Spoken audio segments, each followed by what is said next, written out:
Bonjour à tous, bienvenue dans Éclairage, une émission de débat autour de sujets d'actualité en Guadeloupe. Cette semaine, nous allons faire le point sur la situation sanitaire et sociale en Guadeloupe. Avec nous pour en parler, le professeur Serge Romana, généticien, chef du service de médecine génomique des maladies rares au GHU, Paris. Bonjour Serge Romana. À vos côtés, Patricia Brafland-Trobo, docteur en sciences sociales. Bonjour. Bonjour. On le disait à l'instant, la semaine démarre avec deux actualités fortes. Le gouvernement a décrété l'état d'urgence sanitaire à la Guadeloupe, en Guyane, à Mayotte, Saint-Martin et Saint-Barthélemy, territoires d'outre-mer, où sous l'effet du variant Omicron, la circulation du Covid-19 connaît une augmentation considérable. L'état d'urgence sanitaire permettra au préfet de prendre des mesures d'interdiction de déplacement hors du domicile. Une première question pour vous, professeur Romana. La cinquième vague peut-elle faire déborder les capacités hospitalières en Guadeloupe ? Bien sûr. Bien sûr. C'est-à-dire que ce que l'on connaît aujourd'hui du variant Omicron, d'après les données premières données qui arrivent donc d'Afrique du Sud, d'Angleterre, du Danemark, c'est que c'est un variant qui est moins virulent. Il semble être moins virulent. Par exemple, on observe une diminution de près de 40% des hospitalisations de plus d'un jour avec le variant Omicron, par exemple. Mais il est peut-être 3 fois plus contagieux que le variant Delta. Donc, en fait, ce qui est l'une des hypothèses, c'est que justement, on ne diminue pas en fait le nombre d'entrées à l'hôpital. Premièrement. Deuxièmement, le problème, c'est pour ce qui concerne les cas contacts et les patients eux-mêmes, c'est la paralysie d'une société. Paralysie chez les personnels soignants, paralysie de l'énergie, paralysie dans les magasins, paralysie dans les transports. Si je prends, j'ai parlé de transport en particulier, je pense à la région parisienne, mais ici c'est dans d'autres endroits. Donc c'est un variant une nouvelle forme de ce virus qui peut paralyser, déborder un hôpital, et deuxièmement paralyser une société. Justement, est-ce que la paralysie de cette société, vous la constatez, vous, Madame Brafland-Trobo ? Alors, pour le virus, pour le moment, il n'a pas l'air de paralyser la Guadeloupe, en tout cas.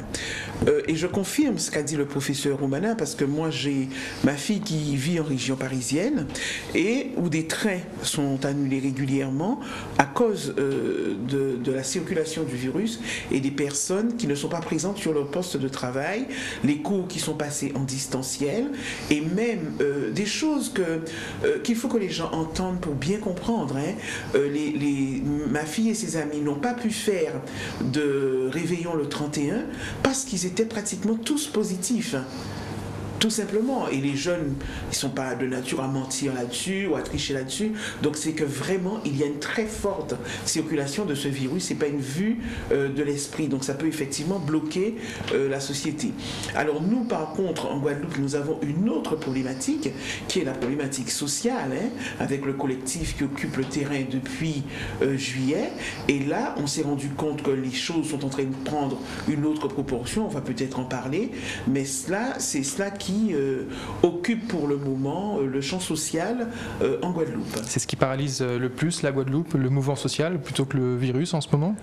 Alors, ni l'un ni l'autre. Je pense que le mouvement social ne paralyse pas la Guadeloupe comme il voudrait, comme certainement en novembre, parce que vu la façon dont les revendications sont portées, je pense que les instigateurs du mouvement sont passés par toutes les phases impossibles et imaginables, parce qu'on se rend compte que les éléments qui avaient été introduits dans le mouvement en décembre, comme la jeunesse, la vie chère, l'emploi des jeunes et tout le reste, ça ça a à nouveau disparu et le collectif est revenu, comme j'aime dire, à son cœur de métier, c'est-à-dire la revendication concernant les personnels soignants qui sont suspendus. Donc, je pense que la position du gouvernement est assez stricte et ne semble pas vouloir s'infléchir. Et je crois que les déclarations d'Emmanuel Macron hier n'ont pas été pour rassurer. Quand on se rend compte qu'il y a près de 5 millions, si je ne m'abuse, de Français qui ne sont pas vaccinés, quand il dit qu'il veut pourrir la vie à ces 5 millions, vous imaginez bien que 6% de personnel soignant non vacciné et suspendu en Guadeloupe, je ne pense pas que ce soit la préoccupation première du gouvernement. Donc peut-être que ce mouvement n'a pas la force d'entrave qu'il souhaiterait. Alors, je voudrais préciser, si vous pouvez, que la grande différence qui existe en Angleterre et en France hexagonale par rapport à la Guadeloupe et la Martinique, c'est le taux de vaccination. Et ça, en dehors du problème donc, de la paralysie des services, puisque le taux d'incidence en Guadeloupe, si je ne m'abuse, est déjà aux environs de 800 pour 100 000, ce qui est beaucoup, évidemment. Et c'est le début, le tout début. Mais là, nous sommes en population non vaccinée. Or, si vous prenez ce qui se passe en Afrique du Sud, vous aviez une population dans certains endroits qui était immunisée parce qu'il y avait eu un nombre extrêmement important de personnes atteintes. L'Afrique du Sud présente la particularité d'avoir un taux d'immunodéficience acquise lié donc à l'HIV qui est important. Donc c'est pour cela que le virus circule autant. Et deuxièmement, un taux de vaccination plus important que ce qui se passe en Guadeloupe et en Martinique. Si vous prenez la France, c'est plus de 90% des adultes qui sont vaccinés, en Angleterre aussi.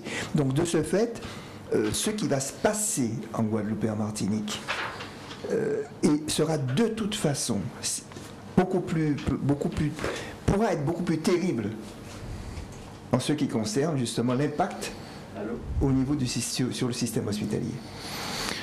On en parlait à l'instant, 16 500 professionnels de santé sont concernés par l'obligation vaccinale sur notre territoire.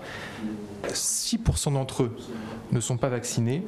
Comment interpréter et faut-il se satisfaire de ce chiffre ? Non, je pense que d'abord c'est bien, déjà, puisqu'on n'était pas à ce niveau-là au mois d'août, au mois de juillet, août. Donc, qu'aujourd'hui, on est près de 95% des professionnels de santé. Et si on compte ceux qui sont directement au contact des patients, on est à peu près à 97-98%. On peut dire qu'on a fait un immense progrès. Et c'est important pour la population parce que ça veut dire qu'il n'y aura pas de maladies induites par le personnel de santé au niveau des malades. Et ça, c'est extrêmement important. En tout cas, même si il reste quand même pour les personnes vaccinées la capacité d'infecter les personnes, mais de moitié moindre, beaucoup moindre, de façon moins importante, mais au moins les professionnels de santé, par éthique, et ça c'est important, par éthique médicale, par éthique de santé, parce qu'ils sont là pour soigner et pas pour rendre malade, et bien le fait qu'il y ait 96-17% de ceux qui sont au contact des patients qui sont vaccinés est une très très très bonne nouvelle pour les Guadeloupéens en particulier. Vraiment, moi je suis, en tant que médecin,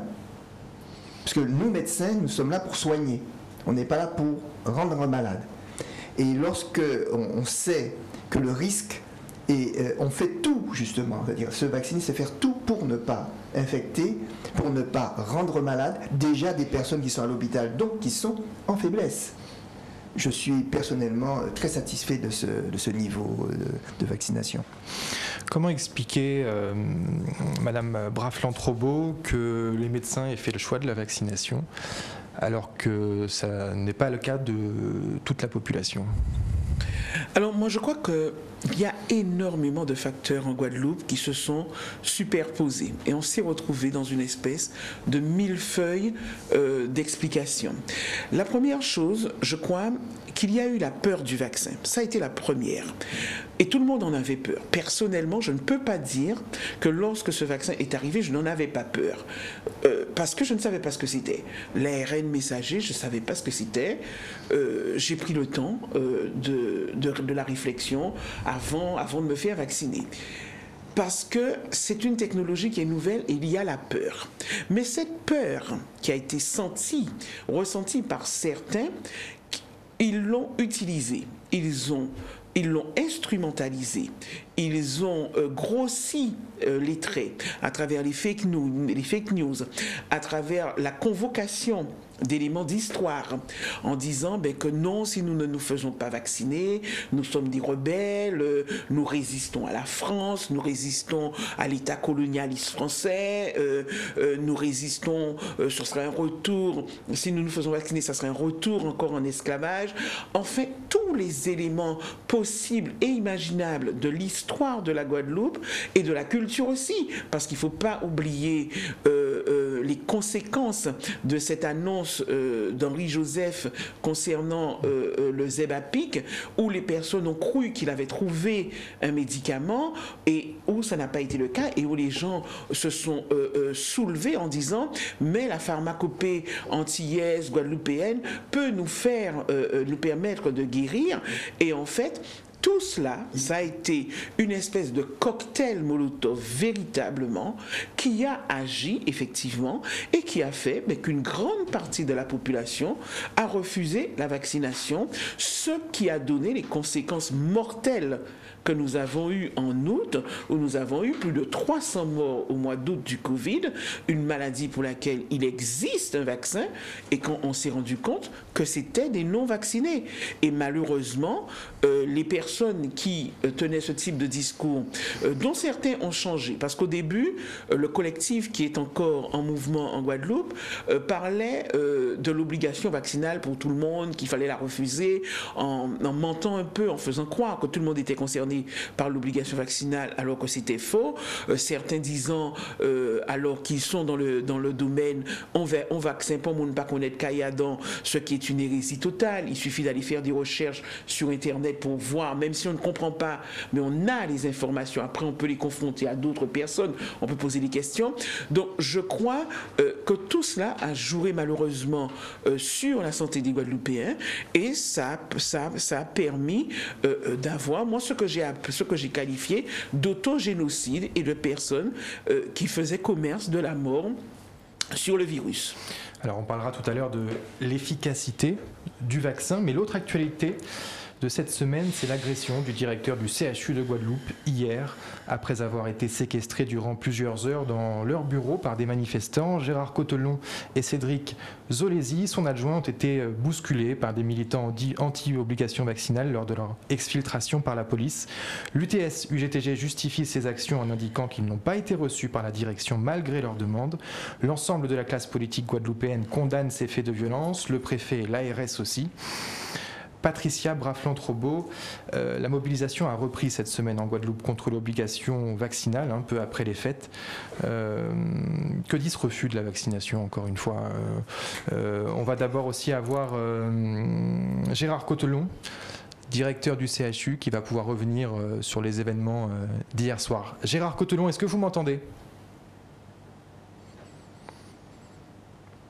Gérard Cottelon, directeur du CHU, nous essayons de vous joindre en ce moment même. Vous m'entendez, monsieur Cottelon ? Oui, je vous entends bien. Je rappelle que vous êtes le directeur du CHU en Guadeloupe. Comment allez-vous au lendemain de votre agression hier au CHU ? Écoutez, ça va aussi bien que ça peut dans une telle situation.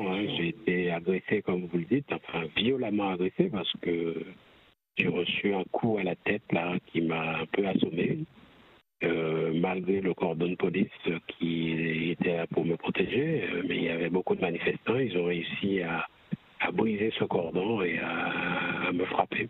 J'ai perdu connaissance, je pense, pendant quelques secondes, genre un peu comme les boxeurs, là, hein, vous recevez un coup, vous tombez, vous vous relevez. Et comme j'étais un peu porté par les policiers, donc je me suis pas effondré, mais ça a été assez violent. Puis ça aurait pu être, vous savez, tout ça arrive dans un contexte de menaces de mort réitérées depuis plusieurs semaines envers moi, envers mes adjoints, de caillassage de mon bureau, de tirs de mortier près de ma maison. Et donc, hier soir, ça aurait pu être dangereux. Je veux dire, de la même façon qu'ils m'ont frappé, je pense que c'est un coup de poing que j'ai reçu. Ça aurait pu être un coup de couteau, ça aurait pu être autre chose. Donc, c'est une situation totalement anormale dans un établissement public de santé. Ça se passe qu'en Guadeloupe. Ça n'existe nulle part ailleurs. Le drame, et c'est ce qui est désespérant, c'est qu'il y a des gens pour trouver ça normal. Et je rappelle quand même, tout ça arrive dans un contexte où la première menace de mort à mon encontre a été proférée par M. Clavier dans l'enceinte même de l'hôpital. Et après, il a donné le go. De chaque semaine, je reçois des menaces, soit par vidéo, soit sur Facebook, WhatsApp ou des lettres anonymes. Et tout ça est totalement anormal. Je déplore cet état de fait qui crée une insécurité majeure dans l'hôpital. Je veux dire, moi, le problème, c'est pas Gérard Cotellon, parce que moi, je peux me mettre en télétravail, je peux me retirer. Voilà, c'est pas ça le sujet. Le sujet, c'est que cette insécurité qui pèse notamment sur les médecins de l'hôpital et qui est choisie, c'est une stratégie de la part de l'organisation syndicale de s'en prendre aux médecins, fait que des malades ne sont pas bien pris en charge. Il faut que les Guadeloupéens soient totalement conscients de ça. C'est toute la chaîne de soins qui ne fonctionne pas bien parce que un hôpital ne peut pas travailler dans la sécurité. Je rappelle que même en temps de guerre, l'hôpital demeure un sanctuaire. Et là, nous ne sommes pas en guerre et l'hôpital n'est pas sanctuarisé. Et vous avez une bande d'individus qui sont très éloignés de l'éthique hospitalière, qui sont très éloignés de l'éthique soignante et qui se permettent de faire n'importe quoi, et en toute impunité, parce que ça fait 30 ans que ça fonctionne comme ça. Ça fait 30 ans que personne ne dit rien.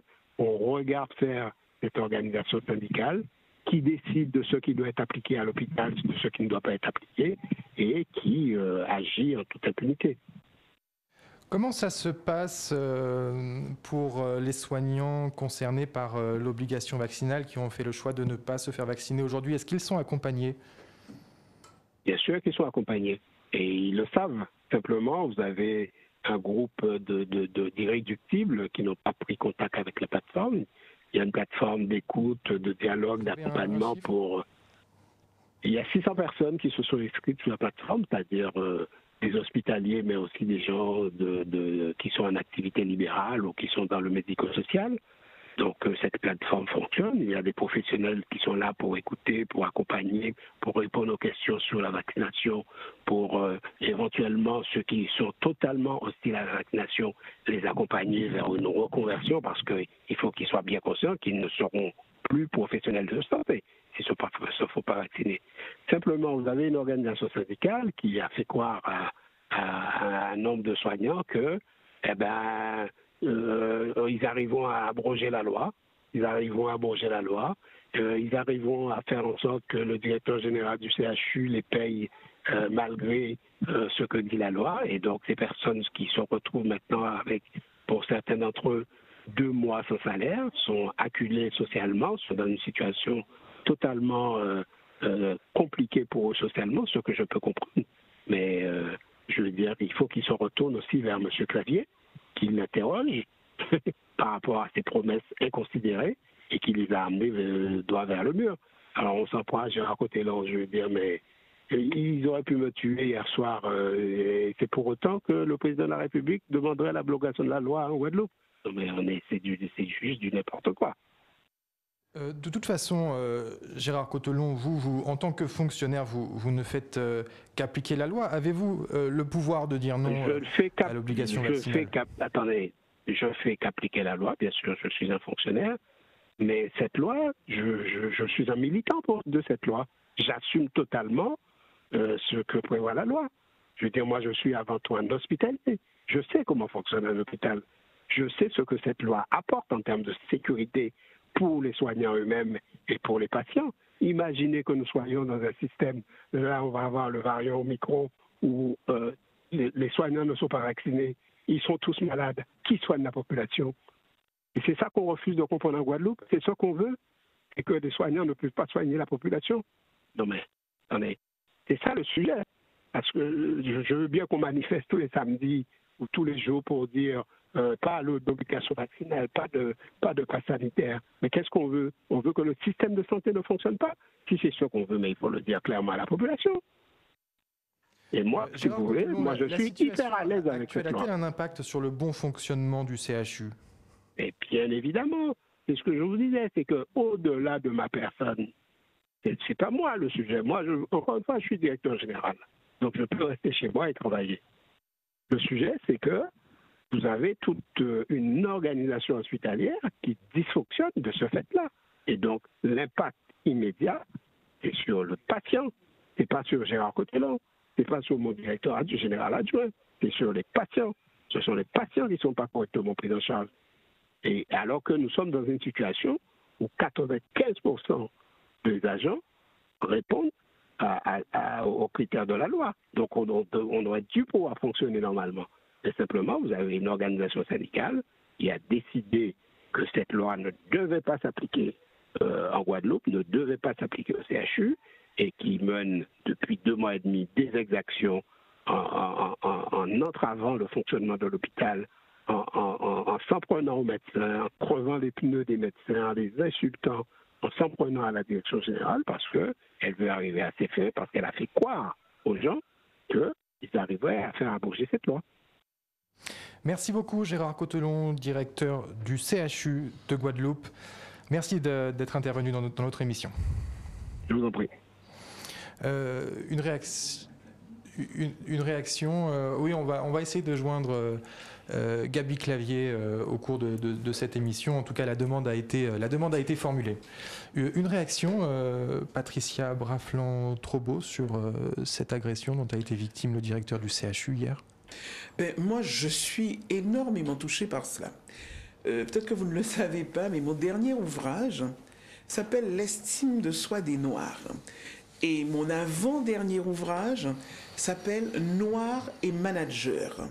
C'est-à-dire que tout mon travail de management, de prof de management, de consultante en management, consiste à travailler, à aider les Guadeloupéens afro-descendants à comprendre qu'ils ont les capacités pour être des managers en Guadeloupe, pour occuper des postes à responsabilité, ce que le système ne le permet pas d'office, puisqu'on voit bien que tous les postes importants à responsabilité sont occupés par des Blancs venus de France en général. Et donc, moi, mon travail, nous sommes des descendants d'esclaves, ça a créé une estime de soi extrêmement fragile chez les afro-descendants. Donc, tout mon travail est de travailler sur cet aspect-là pour que les personnes aient conscience qu'elles ont de la valeur et qu'elles peuvent occuper des postes. Quand on voit ce qui se passe au CHU, mais ce serait tout mon travail qui serait mis à plat. Et c'est pour cette raison que je me bats contre ce qui est en train de se passer au CHU, contre ce directeur, parce que en quoi M. Cotellon a le pouvoir de faire abroger cette loi? Moi, j'aurais pu comprendre que le préfet soit attaqué. Oui, que la directrice de l'ARS soit attaquée, parce que ce sont des personnes qui peuvent avoir éventuellement, et ça n'est pas gagné, un lien plus direct avec l'État. Monsieur Cotellon, c'est un fonctionnaire qui fait son travail de directeur de CHU. Par contre, ça en dit long sur la capacité de certains leaders syndicaux à accepter que des Guadeloupéens occupent des postes à responsabilité.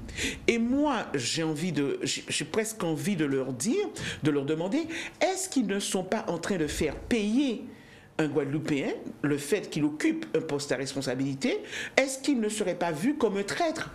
Et là, on est complètement dans l'idéologie de la société esclavagiste et post-esclavagiste. Donc, il faut absolument que M. Cotellon reste sur ses convictions et ses positions.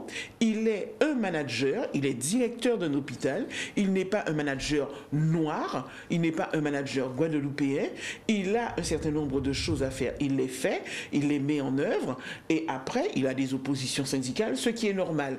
Mais il faut aussi que les leaders syndicaux qui sont derrière ce mouvement fassent preuve d'équité dans leur hargne, j'ai envie de dire. S'il y a une hargne aussi vive vis-à-vis d'un directeur de CHU, je dis bien du directeur du CHU, alors à ce moment-là, il y a aussi un CHBT où il y a des suspensions. Il y a des cliniques où il y a des suspensions. Comme par hasard, ce sont des directeurs blancs. Alors, est-ce que le blanc fait peur? Non, j'ose espérer que non. Mais sauf que la réalité, elle est là. L'acharnement que nous constatons, elle est sur le directeur guadeloupéen. Et moi, je me battrai contre cela parce que nous devons bâtir une société, nous devons bâtir un pays où nous disons à nos enfants, quelle que soit la couleur de leur peau, qu'ils ont la capacité d'occuper des postes à responsabilité et des postes à responsabilité de haut niveau. Donc c'est pour cette raison que jamais je ne laisserai passer ces exactions du collectif à l'encontre du directeur du CHU. Moi, je suis dans une construction qui est beaucoup plus forte que cela. Serge Romana, au-delà de cette obligation qui cristallise toute la contestation, on a l'impression que c'est le vaccin lui-même qui fait peur. Qu'est-ce que c'est que ce vaccin? Comment fonctionne-t-il? Alors, tout d'abord, qu'est-ce qu'un vaccin? Alors, pour comprendre ce qu'est un vaccin, il faut se rappeler, en tout cas, il faut comprendre comment on combat un virus, comment on combat un microbe. On combat un microbe principalement en déclenchant ce qu'on appelle une réaction immunitaire, c'est-à-dire en fait des défenses spécifiques, c'est-à-dire ce qu'on appelle des anticorps pour aller vite. Et en fait, on a des anticorps qui sont spécifiques contre tel ou tel ou tel microbe. Tant qu'on n'a pas rencontré un microbe, on n'a pas d'anticorps spécifique contre ce microbe, ça n'existe pas. Donc, et c'est pour ça, par exemple, que lorsque vous faites une grippe, chacun d'entre nous a fait déjà une grippe, et bien, lorsqu'on fait une grippe, comme il y a très peu de médicaments contre les virus, eh bien, en fait, le temps que notre organisme fasse des anticorps, c'est-à-dire 3-4 jours, eh bien, on est malade. On prend de l'aspégique, on prend du Doliprane lorsqu'on a une grippe. On est malade et voilà, au bout de 4-5 jours, on a des anticorps qui se sont créés et on est capable à ce moment-là, on guérit de la grippe. On ne guérit pas de la grippe spontanément, on guérit de la grippe parce qu'on a fabriqué des anticorps contre le virus de la grippe. Bien. Donc, l'idée de la vaccination et le principe de la vaccination, c'est en fait d'envoyer dans l'organisme un leurre. Par exemple, un virus de la grippe atténué ou un virus de la rubéole, de la rougeole atténuée. Donc, le virus qu'on va vous injecter par le vaccin va déclencher des anticorps, mais ce sera un virus atténué, soit un petit peu, enfin, pas vivant, ou vivant mais atténué, ou bien mort. Et bien, à ce moment-là, votre organisme ne va pas faire la maladie, mais comme il aura été en contact avec des constituants du virus, il va fabriquer des anticorps. C'est une sorte de leurre. Vous voyez, il va fabriquer des anticorps, donc des substances capables que lorsque vous verrez, vous allez revoir le virus, et bien à ce moment-là, il y en a quelques-uns qui se sont restés, vous avez on va dire ça, des sortes de snipers qui sont restés dormants, et lorsque l'organisme est en contact de nouveau avec le virus pour lequel il a fabriqué des anticorps, les snipers arrivent et puis le détruisent. Donc le principe d'un vaccin, c'est de créer chez vous une réserve de snipers capable de déclencher le combat contre spécifiquement le virus. Bien. Donc il y a différentes façons de faire un vaccin. Soit, comme je vous l'ai dit, vous prenez un virus, vous l'atténuez, ça prend du temps, ça prend beaucoup de temps, ou bien vous savez contre quel aspect du virus que les anticorps sont dédiés, et à ce moment-là, vous faites fabriquer par des procédés compliqués le constituant du virus qui va déclencher l'anticorps, et c'est lui qui va constituer le vaccin.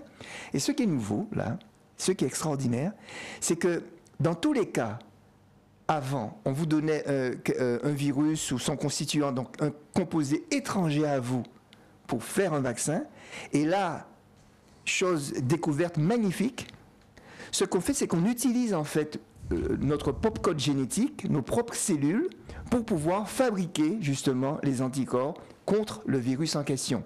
C'est ce qu'on appelle l'ARN, mais c'est un peu compliqué. Ce qu'il y a, c'est que c'est une sorte de logiciel, comme on a des logiciels de la vie, ce qui nous fait fonctionner. On utilise le procédé d'ARN, qui est une copie en fait, donc qui est une copie en fait du logiciel du virus, qui va fabriquer, qui va faire à nos propres cellules fabriquer, un petit composant. On va dire la clé du virus qui lui permet de rentrer dans les cellules. Donc c'est nous-mêmes qui faisons fabriquer, on n'injecte pas de corps étranger, et donc ça nous fait justement fabriquer nous-mêmes en fait nos propres snipers. Donc c'est un procédé nouveau, et d'ailleurs vous verrez, c'est un procédé nouveau, et puis on le verra tout à l'heure, parce que j'ai l'impression qu'on a un invité très intéressant. Vous nous avez expliqué les principes du vaccin, on reviendra tout à l'heure sur son efficacité. Nous avons en direct avec nous Gaby Clavier, secrétaire générale UTS, UGTG en Guadeloupe. Est-ce que vous m'entendez, Gaby Clavier? Gaby Clavier, est-ce que vous m'entendez? Nous avons en ligne le secrétaire général de l'UTS UGTG.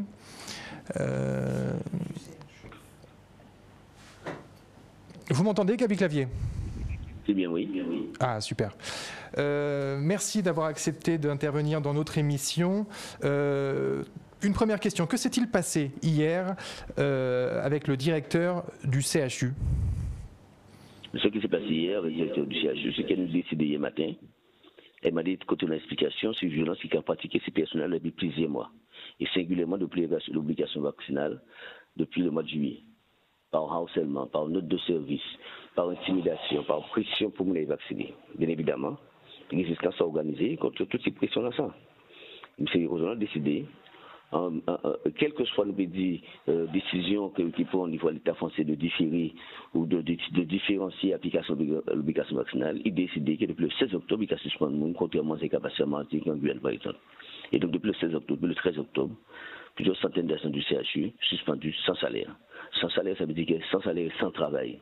Ça va concerner donc des infirmiers, techniciens de labo, des ASH, des ouvriers, des cuisiniers, des centaines d'agents aujourd'hui là, sans salaire, sans travail, au mépris de tout doyau depuis disposer d'un salaire pour des affaires, des timounayo, de traite qui est unis, d'organisation à vie. Donc, telle violence, on a tout posé, quoi supposer que telle violence, nous avons dénoncé depuis le 9 septembre. Depuis le 9 septembre, quand on a pour chien, fallait nous, alors que nous déposons un préavis de grève. Il permet de recevoir nous pour négocier, c'est quoi qui est mis en place son service minimum. Il dit comme ça, de toute façon, il est en mission, il a appliqué la loi, quelle que soit l'obligation qui a été faite, de recevoir les personnels concernés, de négocier avec les syndicats, quelle que soit l'obligation qui a été mise pour, mis en attitude plus soignante de ces dispositions légales là qui mettent en place ça. D'autant qu'on va rappeler que si je dois 70% au Guadeloupe va vacciner, c'est bien parce qu'on y a raison, c'est bien parce que nous avons dénoncé encore une fois pression, intimidation, mais également violence que nous avons fait sur nous, c'est bien parce que nous avons douté de l'efficacité à vaccin là. Et l'actualité, je l'ai bonne raison. L'actualité a bonne raison, qui est établie par des scientifiques, qui est établie par des politiques, qui est établie également par des journalistes, c'est là qu'à dire ça, qu'il y a un problème non seulement si on dit trois doses, mais également il y a encore des conséquences des effets indésirables qui sont vraiment évidents aujourd'hui là. Donc par rapport à de telles certitudes, de telles interrogations, on doit tout comprendre comme personnel soignant, qui de CHU, qui de CHBT, qui de VOPSU, qui de Selbonne, qui d'établissements privés, qui a dans les établissements de conservation handicapés, qui a les pompiers, on doit tout comprendre que ces travailleurs là, ça, face à l'obligation vaccinale qu'on a imposée depuis le 5 août 2021, ils sont pas d'accord et ils ont rebeller. Quand on a décidé, lui qui a passé en force, il n'a pas accepté pour une différenciation. C'est le seul, avec le PSM, les CHBT Bastet, c'est les trois établissements qui ont appliqué de manière violente, barbare, ces dispositions-là. Ni à Beaupertuis, ni à Selbonne, ni à Denis Clinique Privée, ni à Pasteur, ni à l'EFS, ces dispositions-là, ça a beaucoup appliqué parce que les directeurs d'établissement ont dit comme ça, quand ils choisissent continuité des soins, quand ils choisissent permanence des soins, ils choisissent équilibre mental, psychique, en salariat, plutôt que passer par la force, par la violence. Donc, bien évidemment, on croit tout comprendre qu'hier, nous décidons de chercher explication pourquoi. Ou aussi violent dans rapport avec le monde qui a assuré depuis longtemps, depuis tantôt, toute obligation à eux, qui pète congé, qui pète repos, qui pète supplémentaire pour assurer présence et permanence à eux pendant les derniers mois du Covid. Rappelez qu'il y a plus de 500 Gaby Clavier, Est-ce que vous trouvez que l'accompagnement promis des personnels suspendus n'est pas suffisant? Mais ça n'a pas été fait. Ça n'a pas été fait au CHU de Port-à-Pitre. Ça n'a pas été fait au CHBT de Basse-Terre. Ça n'a pas été fait avec PSN. Ces 3 établissements qui ont appliqué de manière violente ces dispositions n'ont reçu aucun personnel avant la suspension, même après la suspension. N'ont négocié avec aucune organisation syndicale sur les conditions de mise en œuvre et sur les conditions de différenciation. Aucune concertation. Je vous dis, nous en grève depuis le 9 septembre, nous pour juin, je viens de côté long à dans ton contré. CHS n'était pas réuni. Le comité technique n'était pas réuni. Conseil de surveillance pas réuni. Les dispositions qui concernaient l'organisation de soins qu'a modifié, il a déplacé, il a fermé, il a ouvert service, il a réaffecté les personnels tout en organisation d'un bon délicat à ce aujourd'hui là qui était supposé discussion négociation s'il n'y a pas d'application dans ça du fait de suspension à plus de 300 agents, du fait de cause de maladie à près de 500 agents également parce qu'on a appelé 500 agents du CHU qui était après Covid. On est donc en situation aujourd'hui là qui n'est pas ni monde pour soigner, pas ni médecin, pas ni personnel et pas ni matériel. Qu'est-ce qu'on fait? On peut discuter, on peut réfléchir, on peut mettre des en place. Donc aujourd'hui là, encore une fois, colère à monde, bien évidemment, il est estimé. Si on colère légitime, si on colère réellement que nous sommes capables de mettre nos colère, parce que l'objectif c'est juste domestiquer nous et faire nous payer. Aujourd'hui là, on a plus de 700 personnels non titulaires dans l'établissement de santé publique ou le CHU. Ces 700 non titulaires là, ça, ou quand je suis pas pour vacciner, ou quand on contrat, ou quand il fait, ou quand il vacciner, eh bien quand il va appuyer, là il vacciner, quand il va faire mal, tête il va faire mal, ou quand il y a une situation de rupture, carrément d'arrêt de travail. Des centaines de monde CHU qui en arrêt de travail par du suite à des harcèlements, soit suite à vaccination forcée, et des mêmes ça aujourd'hui là qui est absent pour un bon moment. Et bien évidemment, qu'il est passé. Le nombre de lits diminué, les soins pas assurés, les consultations pas assurées, et donc nos faillites totales de soins en Guadeloupe, singulièrement au CHU. Toutefois, est-ce que vous condamnez les violences physiques qui ont été commises hier? Je condamne surtout, un cas où vous dites, un cas où il faut ça très clair. Ok? Bourreau là, puis il fait passer pour une victime. Le bourreau, c'est Gérard Cotelon. Équipe de direction, c'est eux qui bourreau. C'est eux qui agressent les gens. C'est eux qui terrorisent l'esprit à monde. C'est eux qui harcèlent les gens. Donc, on peut bien dire, bourreau là, puis il peut faire tout ça, il fait j'ai victime. Parce que c'est nous qui sommes victimes. Dernière question, Gaby Clavier. Quelle est votre stratégie pour la suite dans votre mouvement contre l'application contre l'obligation vaccinale? Quelle est la suite de votre stratégie? Je vais répéter que nous en grève depuis le 9 septembre. Pour négociation pas faite. Nous avons assis depuis le 17 juillet. Pour parole pas faite avec nous, ni à travers les élus, ni à travers l'État. Nous contraignons avec les élus. Nous négocions avec eux un accord de méthode pour reprendre les négociations. Nous refusons les négociations au motif que l'État n'est pas présent. L'État a dit qu'il peut venir négocier puisque nous pas dénoncer les violences qui fait passer par le monde qui était à 6 barrages. Qui ont payé de dénoncer ces violences alors que lui-même son État violent. Ça, il avait besoin de là, c'est de la violence. Alors que lui-même, dans toute l'histoire de la France, c'est soit violente. Alors que tous les jours, nous avons mis pour de l'eau, pour travail, pour transport, pour conditions de vie, pour les prix. Ça, c'est de la violence institutionnelle, la violence d'État. Alors, on va mettre les choses au point. On nous trouver des équilibres. Objectif en telle revendication, en telle démarche, en telle lutte, c'est de rétablir quelques équilibres. Des équilibres au sens des intérêts de la masse. Des équilibres au sens de la liberté. Des équilibres au sens des droits humains. Aujourd'hui, là, nous avons bien vu en France, aujourd'hui, là, une espèce de dictature qui est installée, et bien évidemment, des soldats qu'on côté là, missionnés encore une fois dans le processus, nous peut dire, de réduction de moyens des hôpitaux, de fermeture de lits, de réduction de personnel, et totalement dans le relais. Donc, il ne faut pas aujourd'hui là, il a vu faire passer pour une victime. Merci beaucoup pour toutes ces précisions, Gaby Clavier. Quel effort. Patricia Brafland-Troubaud, Serge Romana, une réaction sur cette prise de position. On comprend que ce sont des personnes qui essayent de protéger aussi les emplois des soignants qui sont concernés par les suspensions. Oui, bien sûr. Moi, je pense que le premier droit des humains, c'est d'être protégé contre la maladie. Aujourd'hui, s'il y a une guerre, c'est une guerre contre un virus. Ce qui attaque, qui est le plus violent aujourd'hui contre les Guadeloupéens, c'est la mort ou la maladie au long terme liée à un virus que l'on appelle la Covid-19, le SARS-CoV-2 qui donne une maladie qu'on appelle la Covid-19. Je rappelle qu'il y a eu, lors de la crise Covid, la 4e vague, au mois de juillet-août, 911 décès en Guadeloupe et en Martinique. 339 en Guadeloupe, 511 en Martinique. D'accord? Nous sommes à fin août. Que sur ces 911 décès au total, 850 auraient pu être évités. Que les gens qui racontent que le vaccin n'est pas efficace, etc., ce sont des ignorants. Les gens qui racontent que le vaccin ne protège pas, etc., etc., ce sont des paroles qui sont criminelles parce qu'elles entraînent la mort. En tant que médecin, c'est inacceptable. Je ne discute pas avec des gens qui ne connaissent pas et qui racontent n'importe quoi. Je discute avec quelqu'un qui ne sait pas et qui demande, qui va chercher des informations auprès des scientifiques. Aujourd'hui, dans le monde entier, la communauté scientifique, le consensus international explique qu'il faut protéger la population mondiale par la vaccination.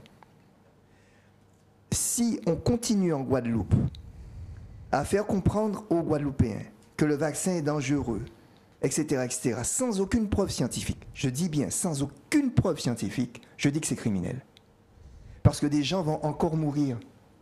Parce qu'il est normal que les gens aient peur. C'est normal. On a tous peur d'un virus, tous peur de vaccins, parce que, vous savez, on parle de choses que personne ne connaît, c'est-à-dire, qui connaît l'ARN? Qui connaît ce qu'est un virus? Qui a déjà vu? Vous avez vu, vous, un virus ici? Vous savez ce que c'est que l'ARN? Personne ne connaît. Donc, il faut faire confiance aux gens qui sont des professionnels. Les professionnels, c'est nous. Ce ne sont pas... Moi, j'ai été choqué, je vous le dis, j'ai été choqué de voir un syndicat prescrire de l'hydroxychloroquine. Mais qu'est-ce qu'ils connaissent? Je suis fâché parce que des gens vont mourir, parce que les gens racontent n'importe quoi sur la maladie. Je suis fâché, je suis en colère contre ces personnes qui ne sont pas des professionnels de santé, qui n'y connaissent rien du tout. Ce ne sont pas des virologues, ce ne sont pas des infectiologues, ce ne sont pas des généticiens, et ils se permettent de raconter des choses impressionnantes. Je ne discute pas sur toutes les questions administratives, ce n'est pas ça mon problème. Je suis un médecin, j'interpelle les Guadeloupéens en leur disant la chose suivante. Là, dans les mois qui viennent, pas les mois, les jours qui viennent, l'incidence de la Covid va augmenter. Nous en sommes à peu près à 850. Nous assistons à de très grands rassemblements, sans protection. L'incidence va monter en flèche, comme ce qui s'est passé en juillet. En flèche qu'elle va monter. Dans une population non vaccinée, ça va être catastrophique. Il est urgentissime, mais urgentissime, de bien comprendre qu'il faut vraiment se vacciner, aller se vacciner. Il y a maintenant 9 milliards de doses qui ont été injectées au monde. C'est une maladie qui tue. Elle a tué maintenant dans le monde entier près de 15 millions de personnes. Que l'hôpital va être paralysé. Déjà, il est paralysé dans son fonctionnement actuellement. Il va être paralysé. Je signale et je rappelle de façon très claire et très nette qu'au mois de juillet-août, 50% des lits des hôpitaux de Guadeloupe et de Martinique étaient occupés par des personnes qui étouffaient. Je dis bien étouffés. Vous savez, lorsque vous êtes sous l'eau, que vous dites vous n'aurez pas assez de souffle pour remonter. Les gens étouffaient dans les hôpitaux de Guadeloupe et de Martinique. 50% des gens.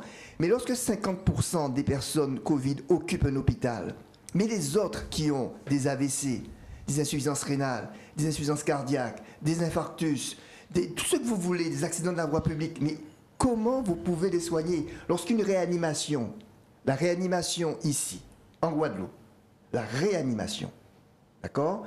Alors qu'elle prend d'habitude 20 lits en temps normal, on a été obligé d'en faire plus d'une centaine de lits. Lorsque vous développez 100 à 120 lits de réanimation, sachant que pour un lit de réanimation, il vous faut un réanimateur, des infirmiers, il faut 3 à 4 personnes. Vous les prenez où, le personnel, pour le faire? Et lorsque vous avez la réserve sanitaire qui vient de France, qui vient ici, et qu'on dit qu'elle est accueillie de façon qu'on fait passer l'idée que ces gens-là viennent s'amuser, n'ont rien à faire ici, que ce sont des colonialistes, etc., c'est insupportable. Il est insupportable que la population guadeloupéenne ait été manipulée à ce point par des ignorants. Je pèse mes mots, hein, des ignorants.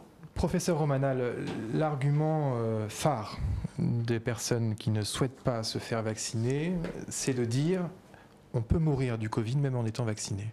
Qu'est-ce que vous répondez à ça? Mais simple. Très simple. Je viens de vous dire que, d'abord, il n'existe pas de médicament miracle. Ça n'existe pas, ça. Le risque zéro n'existe pas. Mais il faut regarder qui sont les personnes qui meurent de Covid. Aujourd'hui, lorsqu'on meurt de Covid alors qu'on est vacciné, dans pratiquement 100% des cas, c'est qu'on est immunodéprimé ou qu'on a 4-5 facteurs de comorbidité. Alors, qu'est-ce que ça veut dire pour que justement les gens comprennent bien? Parce que souvent, là aussi, ça a été, on va dire, le mot m'échappe tellement c'est dramatique. On a utilisé la mort de notre plus grand chanteur, Jacob Desvarieux, pour dire qu'il avait eu ses 3 doses et qu'il est décédé. C'est ignoble. Jacob, c'est commun, donc c'est pourquoi je le dis, c'est pas un secret médical, avait été greffé. Et donc, lorsqu'on est greffé, voyez-vous, ça veut dire qu'on vous donne un corps étranger. Et je vous ai expliqué la question de la défense immunitaire, c'est-à-dire lorsque vous avez un corps étranger, que ce soit un virus, que ce soit une bactérie, que ce soit, donc quel que soit le microbe, que ce soit un organe venant d'une autre personne, vous déclenchez des mécanismes de rejet. Les mécanismes de rejet vont rejeter, justement, donc c'est les anticorps en particulier qui vont rejeter l'organe qui a été greffé. D'accord? Eh bien, pour quelqu'un qui reçoit... Et donc, pour pouvoir éviter le rejet, on vous donne des anti-rejets. On vous donne des médicaments, des immunodépresseurs. C'est comme ça que vous gardez l'organe greffé. Eh bien, lorsqu'on donne à un immunodéprimé, eh bien, on lui donne des immunodépresseurs. Lorsqu'on donne à quelqu'un greffé des immunodépresseurs, il devient immunodéprimé. On lui donne justement un médicament pour qu'il ne puisse pas fabriquer d'anticorps pour ne pas rejeter. Donc, quelqu'un qui est greffé aura les plus grandes difficultés du monde à faire des anticorps. C'est pour ça que les immunodéprimés, ce sont eux qui, font partie des personnes vaccinées qui, justement, peuvent mourir de Covid. Ce sont ces gens qui peuvent mourir de Covid, ou encore les personnes qui ont reçu leurs 2 doses, et ça j'appelle mes compatriotes vraiment à bien comprendre ça, les personnes qui ont reçu leurs 2 doses, ce qu'on sait aujourd'hui, avec l'évolution, on a observé l'évolution de la maladie, qu'au bout de 6 mois, eh bien, vous êtes comme si vous n'aviez pas pris de dose. Donc à ce moment-là, vous pouvez refaire l'infection. Et vous pouvez aussi donc faire des formes graves. D'où l'intérêt du rappel de la vaccination. C'est fondamental. Vraiment, j'exhorte mes compatriotes. Encore une fois, je suis un médecin. Beaucoup d'entre eux me connaissent. Ma mère était médecin. Donc elle a soigné beaucoup de personnes dans la ville du Moule. Moi, je suis médecin. J'ai travaillé très longtemps avec Berchel, avec le professeur Berchel, à l'hôpital de Pointe-à-Pitre. Le nombre d'enfants que j'ai remis à leurs parents, sains, et qui étaient arrivés soit prématurés, soit submourants, parce qu'un médecin, il soigne. Un médecin, il traite. Et un médecin sérieux se forme. Personnellement, un médecin sérieux se forme. Il est inacceptable d'imaginer qu'un médecin va vous dire d'aller vous faire vacciner, comme je suis en train de vous le dire. Je ne vous dis pas d'aller vous faire vacciner, hein. Je vous dis de courir aller vous faire vacciner. C'est différent. De courir aller vous faire vacciner. De faire votre 3e dose. Et deuxièmement, de courir si vous n'avez pas commencé de vous faire vacciner. C'est moi, Serge Romana, qui vous le dis. D'accord? Je vous le dis parce que je vous le dis en tant que médecin, en tant que personne qui soigne, en tant que personne qui a été se former à un autre niveau pour être un médecin, mais aussi un chercheur, donc qui suis capable de comprendre, qui est capable de comprendre ce que c'est que l'ARN messager, ce que sont les vaccins, ce que sont l'immunité. D'accord? Ça, je le connais parfaitement bien. Donc, j'exhorte mes compatriotes à ne pas suivre les sirènes de la mort. Je dis bien les sirènes de la mort. À aller donc pour cela se faire vacciner. Professeur Romana, il ne s'agit pas de nuancer vos propos, mais vous pouvez. Sur l'efficacité du vaccin, notamment face aux variants, il peut y avoir un doute. Alors, ça dépend de quel variant. Si on prend, ok, votre question est très importante et il faut y répondre en toute transparence.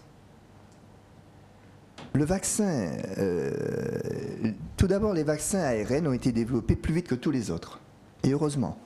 Parce que si on ne les avait pas, je vous ai expliqué que sur les 905 morts qui sont survenus entre juillet et août en Guadeloupe et en Martinique, si les gens avaient été vaccinés, s'ils étaient vaccinés, 850 d'entre eux auraient été évités. C'est 850 familles d'entre eux. Ça, c'est des choses claires. Et pour que mes compatriotes puissent comprendre comment ces chiffres, d'où est-ce qu'ils viennent, c'est très simple. On a suivi, parce qu'on peut les suivre avec l'assurance maladie, l'assurance maladie, on peut suivre les personnes non vaccinées et vaccinées.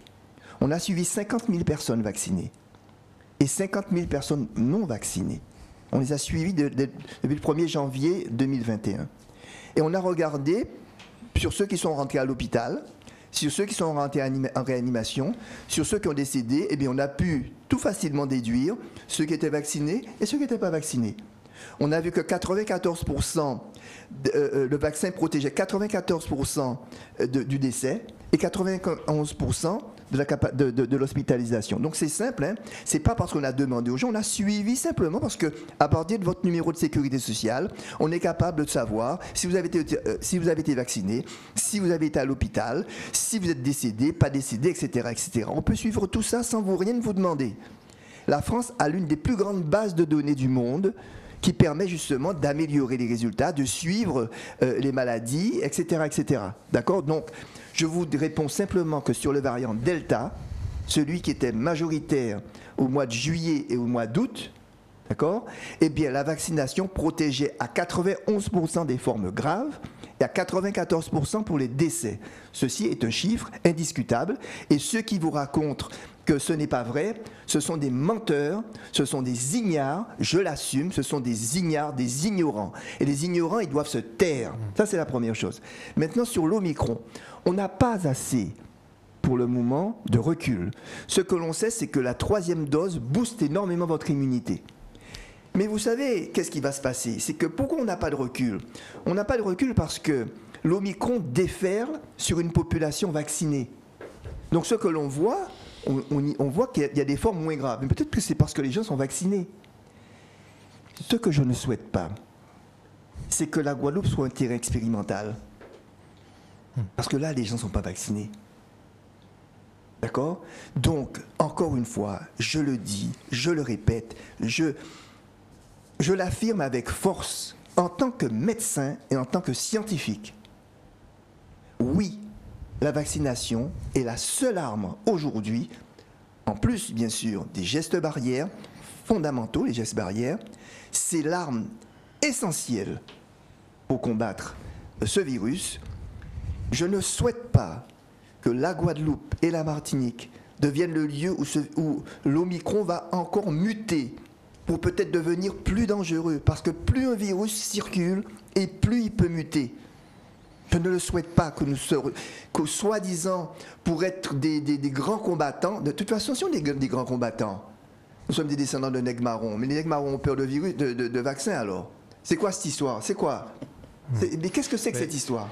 Justement, Patricia Brafland-Trobo, cette opposition guadeloupéenne à la vaccination, est-ce qu'elle s'explique par le cas Jacob Desvarieux, par le dossier chlordécone comment est-ce qu'on explique cela ? Alors, il faut que vous sachiez que moi, je suis très intéressée par tout ce qui... Tout le caillou dans la chaussure en général, dans les sciences sociales.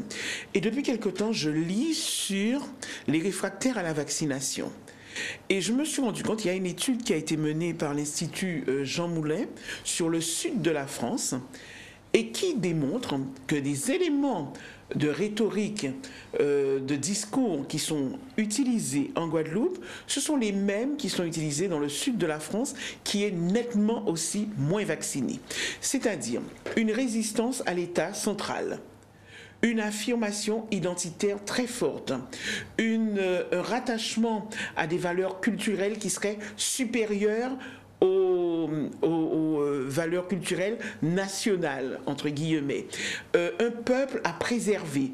Tout un discours qu'on entend aussi en Guadeloupe et qui a été activé par des réfractaires à la vaccination, notamment à l'intérieur du collectif qui agit actuellement.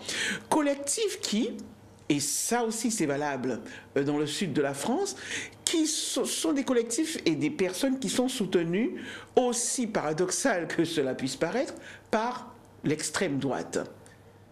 Donc, ce sont des, j'ai envie de dire, des attributs qui sont activés pour faire avancer une cause, la cause identitaire, la cause nationale et tout, mais à mon avis, effectivement, à mauvais escient.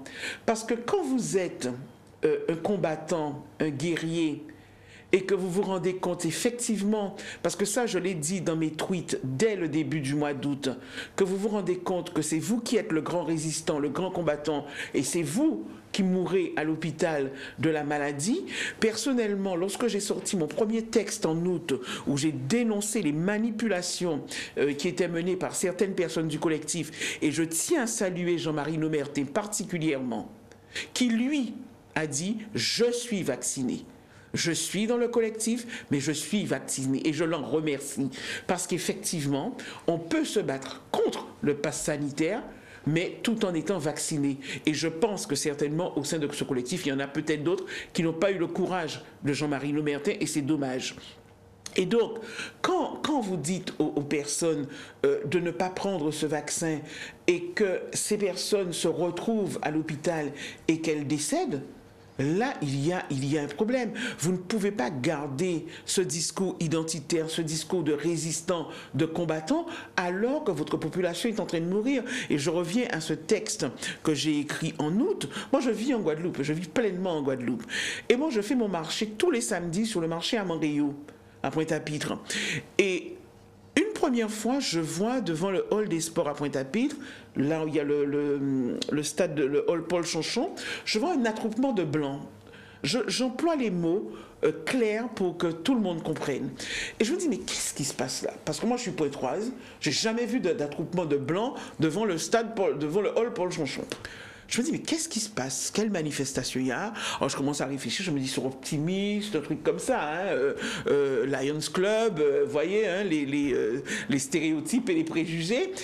Et je m'approche et je regarde, je vois centre de vaccination. Ça m'a interpellé. Que des blancs.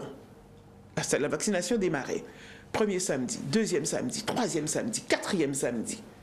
Je vois exactement la même chose. Je me suis dit, il y a un souci. Il y a un souci là. Pourquoi ce ne sont que des blancs qui se vaccinent? Eh bien, j'ai eu la réponse en août. Ce ne sont que des noirs qui sont morts au CHU. Comme j'ai dit dans mon texte, c'est nègres et indiens qui meurent. J'ai un ami qui est d'origine syrienne libanaise. Il me dit un jour, mais Patricia, je ne comprends pas. Zoni, professeur Romana, Zoni, professeur Gordien qui a dit Zota est vacciné et nèg pas qu'à vacciné. Et nous, les André Atala dit nous est vacciné, nous tous courir vaccinés. Lorsque le docteur Atala a dit oui, il faut se vacciner, mais les Syriens et les Libanais se sont identifiés et ont fait confiance au docteur Atala, qui est quelqu'un d'ailleurs à qui on doit faire confiance, effectivement, c'est un Guadeloupéen renommé et compétent. Ils l'ont fait. Alors ça veut dire quoi? Il manque aux Guadeloupéens une personne de confiance? Alors je crois que ce n'est pas une... Nous avons eu des leaders négatifs. Moi c'est comme ça que je les appelle. Et nous avons eu de faux prophètes.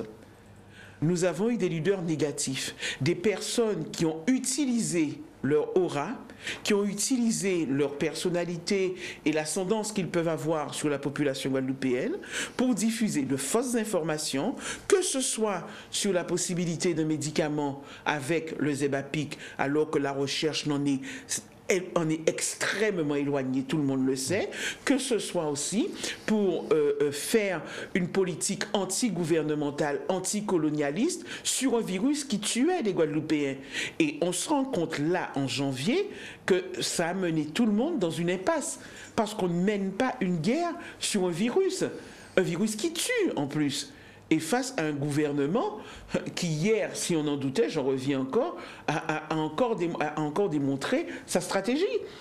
Donc, il y a eu beaucoup d'utilisation et de manipulation, et les Guadeloupéens et les personnels soignants aussi, certainement, se sont laissés embarquer dans des choses qui n'étaient pas très honnêtes.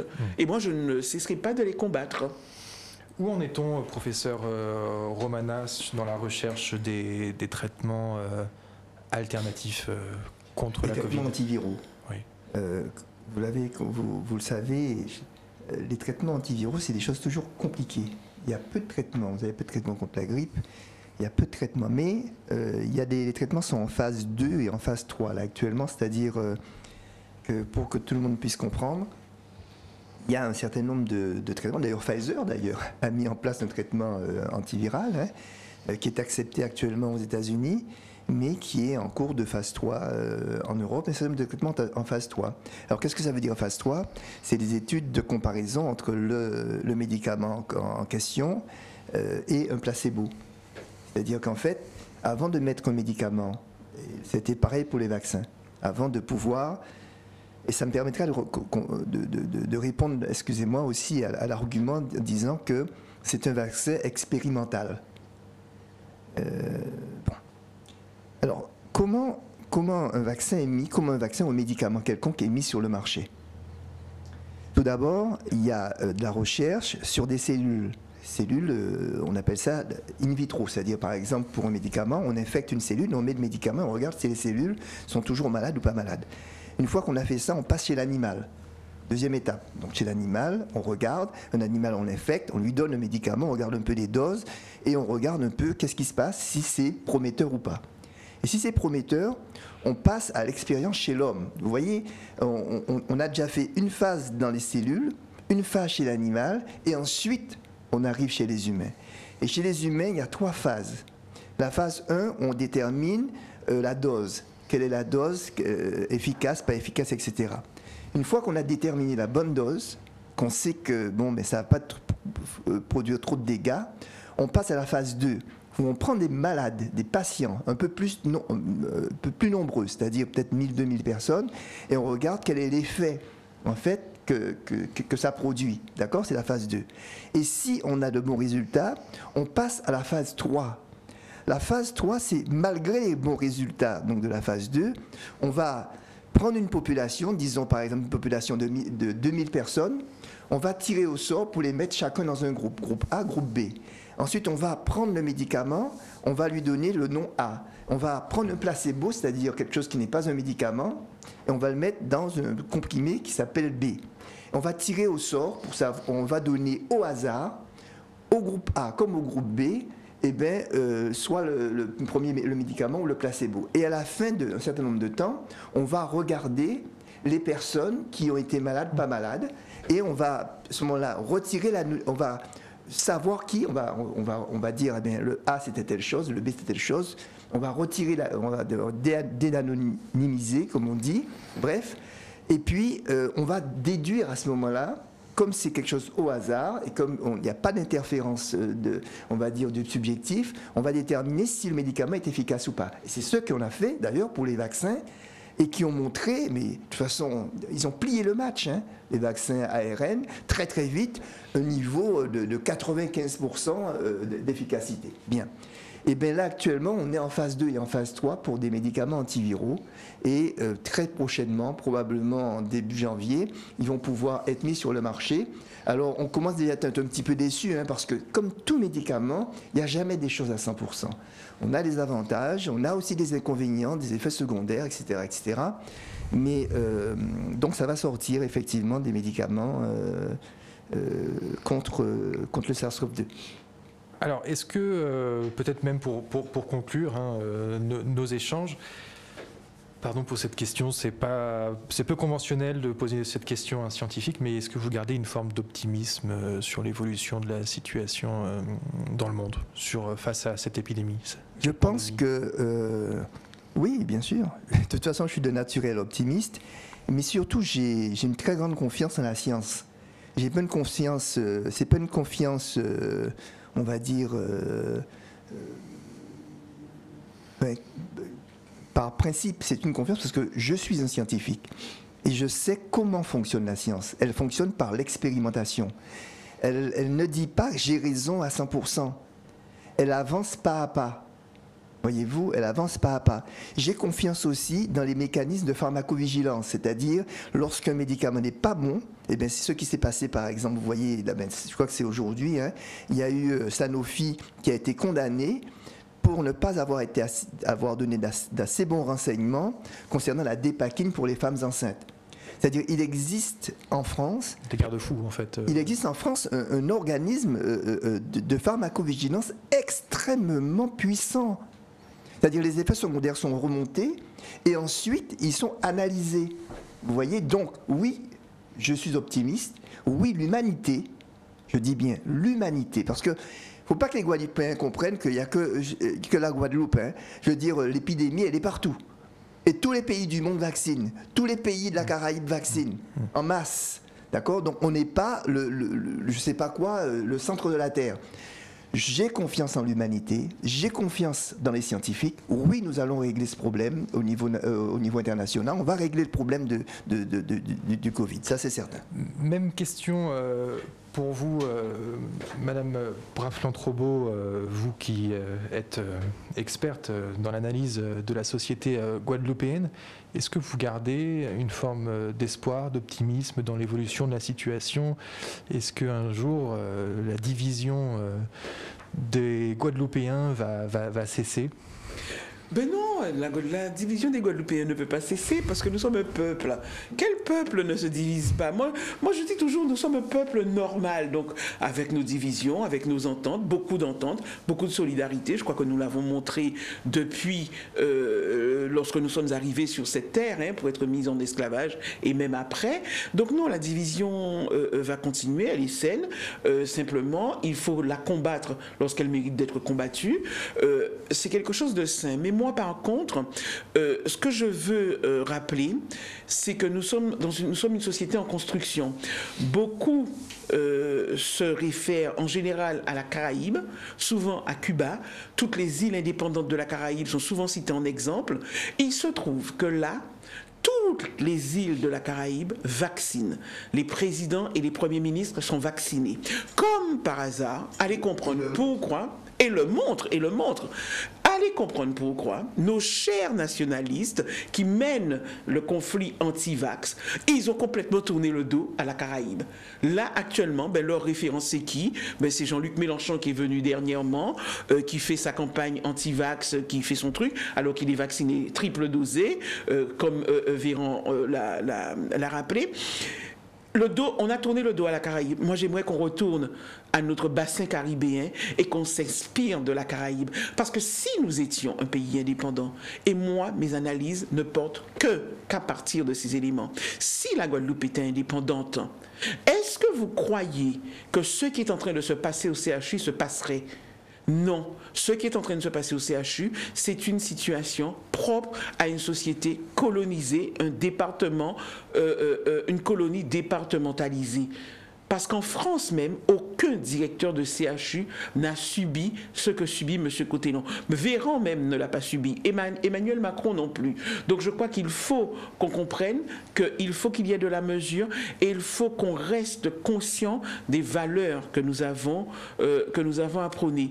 Et moi, à partir de l'exemple de M. Cotellon, du directeur du CHU, moi j'ai envie de dire aux Guadeloupéens, ce n'est pas l'exemple qu'il faut prendre pour vous dire non, je ne vais pas accéder à un poste à responsabilité en Guadeloupe parce que je serai malmené.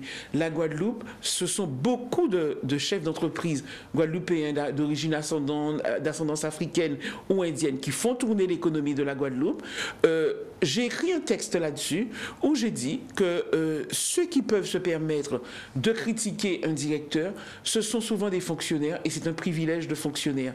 Donc, il faut que les personnes gardent confiance, ne se laissent pas abattre par cela et il faudra aussi un jour, moi je pense que on va triompher de l'obscurantisme parce que le virus a été utilisé par certains à des fins de propagande politique, syndicale, existentielle pour combler des vides peut-être personnels.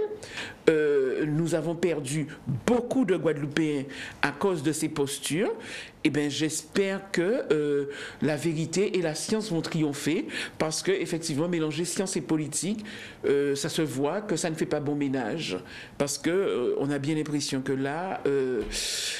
Le collectif est quelque peu en difficulté pour sortir de la route où il s'est aventuré. Et malheureusement, je terminerai sur ça, malheureusement, je l'ai tweeté hier, ce n'est ni Véran, ni Macron, ni le préfet, ni la directrice de l'ARS qui subissent les difficultés lorsque le collectif fait un barrage. Ben c'est le petit peuple qui est à la Boucan, qui est à Sainte-Anne. Emmanuel Macron, Olivier Véran n'ont jamais été importunés par quoi que ce soit. Donc, si vous faites des actions et qu'elles se retournent contre votre peuple, je pense qu'il y a un problème dans la stratégie. Bien, triompher de l'obscurantisme, hein, peu importe la source de cet obscurantisme, ce sera le mot de la fin de cette émission. Merci à nos deux intervenants pour vos éclairages. Cette émission est à retrouver sur notre page Facebook. Passez une excellente semaine sur Éclair TV.